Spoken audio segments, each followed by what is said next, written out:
first thing I'm going to do is open the document and save it. So you can't assemble until you've saved. Make sure you're in the same folder, assembly robot. You could put your name in there if you want to, but call it something logical, or be careful because that will be in your title block. So if you call it something random, it doesn't really look very good. Once that's saved, we're going to drag the body in. First, the body is the thing that we're going to constrain everything around. So once that goes in, you shouldn't need to move it. And we're going to click OK and right click this guy up here, and it's going to be grounded. So this is the only one we want to do that ground. I know it's really small on the screen, but that locks it in position and it can't float in space. Let's put the head in. Now this is my 2020 file, so it doesn't have the mohawk that I drew before. But drag it in.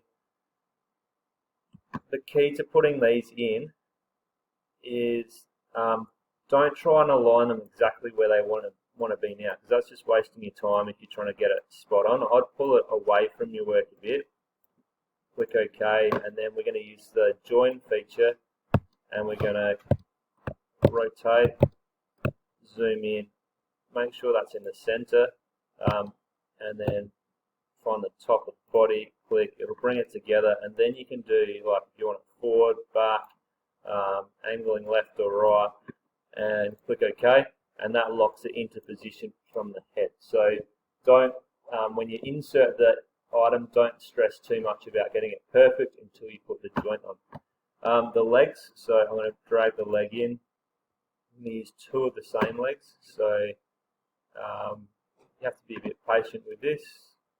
Here it goes. Pull it down past where you want it so you can see. I normally try and bring it roughly into the right orientation. It doesn't have to be perfect. And I'm going to do this one from the back. So join, zoom in. I'm going to click. You can do it in several different spots, but I'm going to not the axis, this one, not the back, but the top edge in the middle. Whoops, I've got the wrong one. So I got it wrong. So I just press the escape, and I should still be able to float that out. Go again. So join, capture position, zoom in, top edge, and make sure that little kind of smiley face guy is pointing upwards as you do it. And then I'm going to do this one. It's a little bit illogical, but in the center of that, you see it come together, and then I'm going to pull it one way, too far. So that's -13 this time, and I'm going to pull it forward just a little bit. You don't have to do that, but forward 3 mil, so 13 and 3.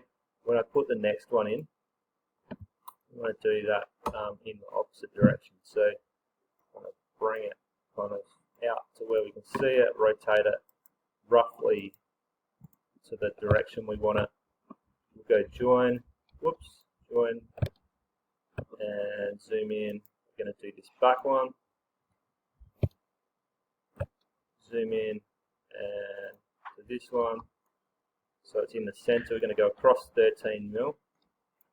If you zoom in, you get a different kind of level of movement. And I went forward 3 mil if I want them together. So that is the head and the legs and the body together. Lastly, let's quickly do an arm. I'll just do it on one side so you can see it once. This time I'm going to do it to the center of the body. If it pulls in, there it is. I'll leave it kind of completely random so you can see how this goes together. So join, capture position. We're going to do the center of this one. And then we want this one on this side. I'm going to do it right on the center. And this is going to be back to front. So you can see it's upside down at the moment. We'll get cancelled, and we want to choose the other side. So join, capture position. We'll do this side this time, and we're going to do this side.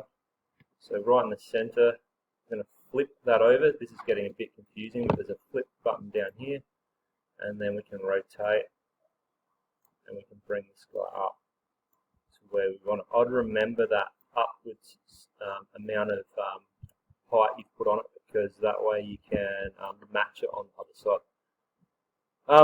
There is a motion one here too, so if you put revolute on here, so before you OK it, go to motion and click that revolute. That's going to revolve in the wrong spot. Might just call it rigid. Done. So if I want to go back and change that now, I can click down here in my list or click this one here. I'm going to double click it, and it brings up this again, so you can do a change in that. So if you want to change the angle, go back into the existing joint and change it. So continue on and do the same arm on the other side, or if you've got another side, and then your robot is done.